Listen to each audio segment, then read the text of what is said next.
Somewhat recently, I attempted to demonstrate the answer to the question, what if your entire party sucked, in the context of a dungeon. This led to a lot of different discussions and topics, but two in particular stand out in the context of this conversation. 1. You were being hit by mechanics way too rarely. And 2. How big of a difference would one player being good actually make?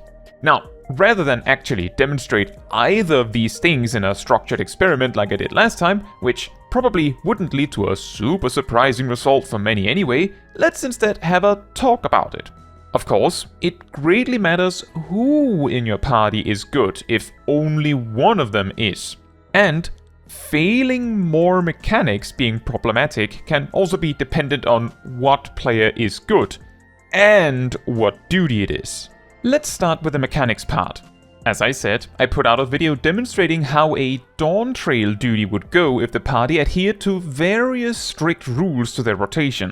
A tank that isn't allowed to AoE or use defensive cooldowns, a melee that only uses filler combos, an ice mage, and a healer that only uses MP spending healing spells and nothing else.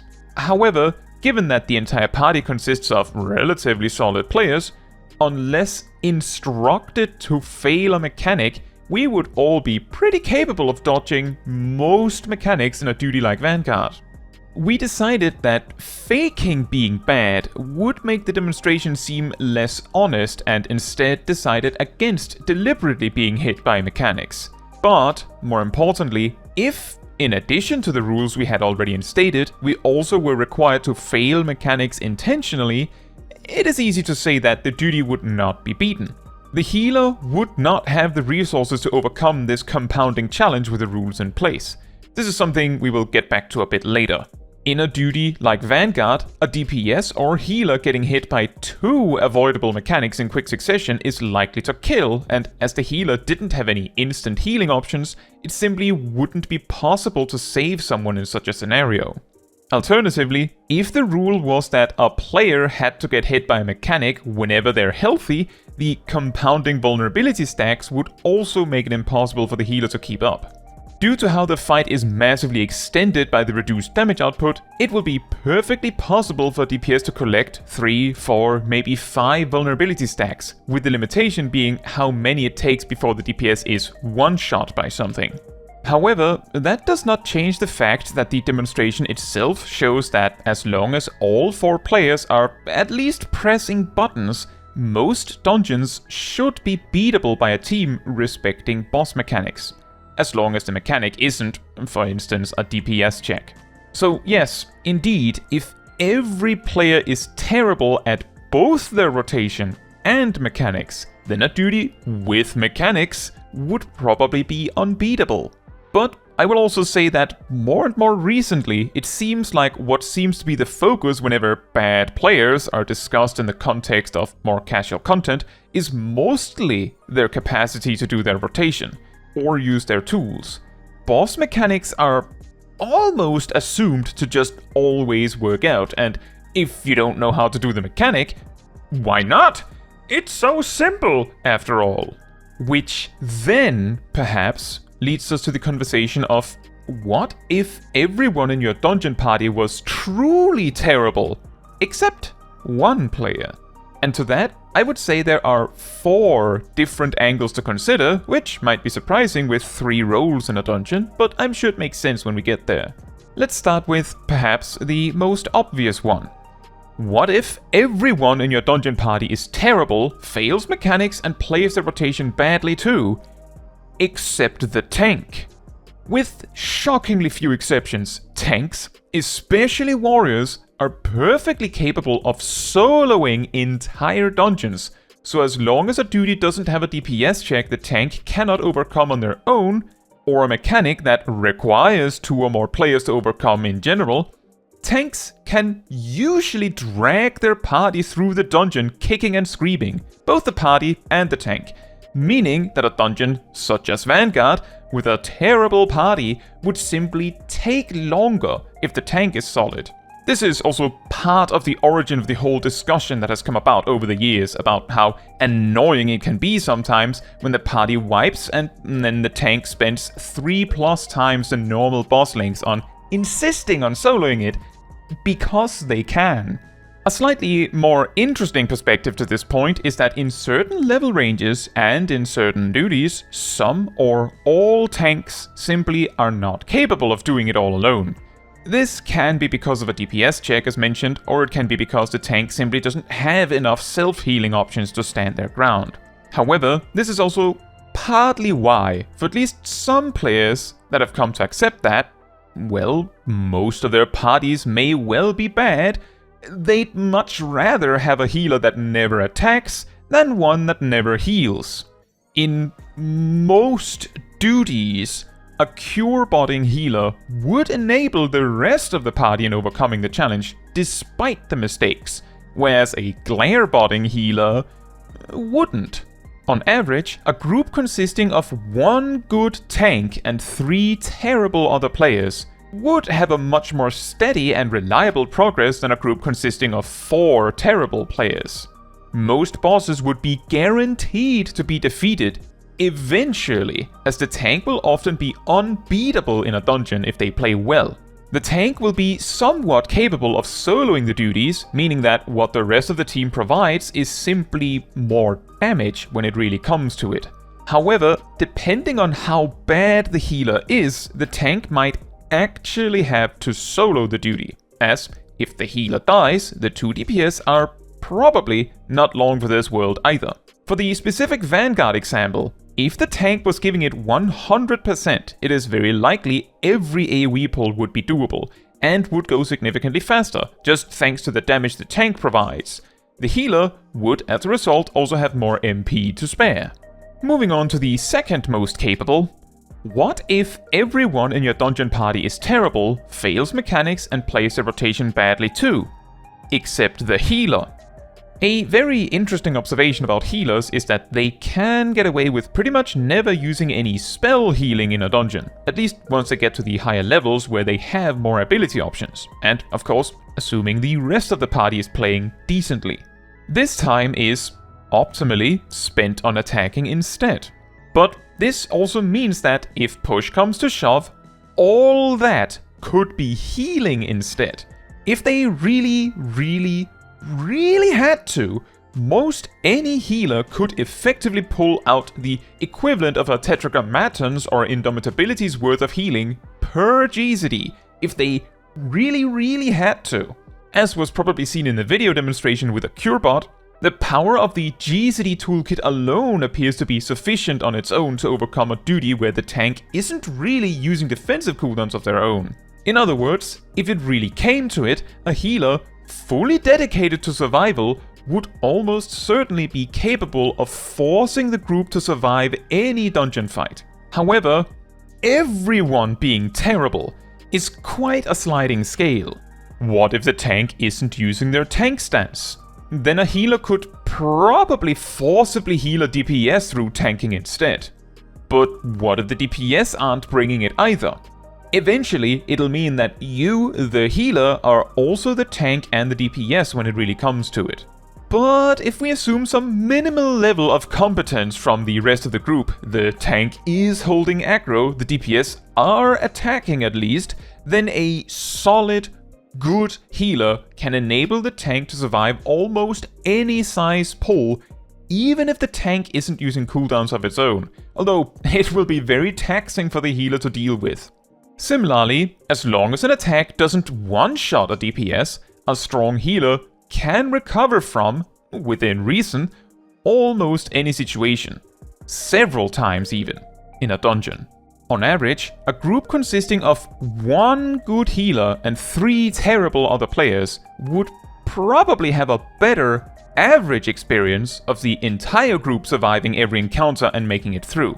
However, healers simply don't have the same soloing potential that tanks do, so there is a limit, I would say a lower limit than a tank's limit, of what they can force a terrible group through. However, the more average experience is that the good healer would beat the dungeons faster than the good tank would, as the tank wouldn't be that capable of keeping everyone alive. A surprising detail that entails both good tanks and good healers are also in extremes and harder duties, where things can go much more sideways and keeping everyone alive is typically more important, so a solid healer will be far more impactful than a solid tank. This is, again, because under normal circumstances, a healer will be mainly attacking, meaning that they have a lot to give when things go wrong, where tanks have less. In the context of the Vanguard example, the duty would probably go significantly faster, as the healer would, first off, now be attacking, but also all the extra healing options would enable the healer to hold most of their MP for when things really go sideways. The third most capable, moving into DPS. What if everyone in your dungeon party is terrible, fails mechanics, and plays a rotation badly too? Except the Red Mage or Summoner. The probably obvious reality is that in a situation where everyone other than the Red Mage or Summoner absolutely sucks, there isn't much that actually can be done. Most dungeons are simply not soloable by any stretch of the imagination by a Red Mage or Summoner. However, in a situation where we assume the tank and healer does the bare minimum, a mage with a raise can at least massively increase the consistency of the group, as this means that the healer dying isn't going to put a timer on the group in the same way as it would otherwise. A DPS having access to a raise, in other words, allows the worst players in the group to make fatal mistakes, without it leading directly to a potential wipe. A Red Mage, much more so than a Summoner, would also possibly be capable of sustaining the group in a situation where the healer falls short, with the help of Vercure, even if Vercure is really not that impressive at it. However, on average, a group consisting of one good DPS with a raise and 3 terrible other players, assuming the group is capable enough to allow the good DPS to deal their damage, it will make the duty go faster.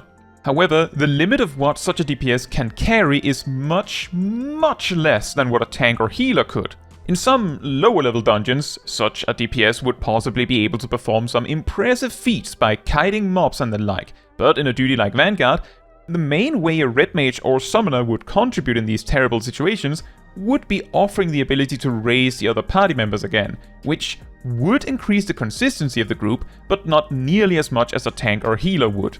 It would possibly increase the survivability of the group to a point where the group could actually get away with making mistakes consistently, as the mage would be able to raise the healer and the healer raise everyone else, or at least the Red Mage or Summoner.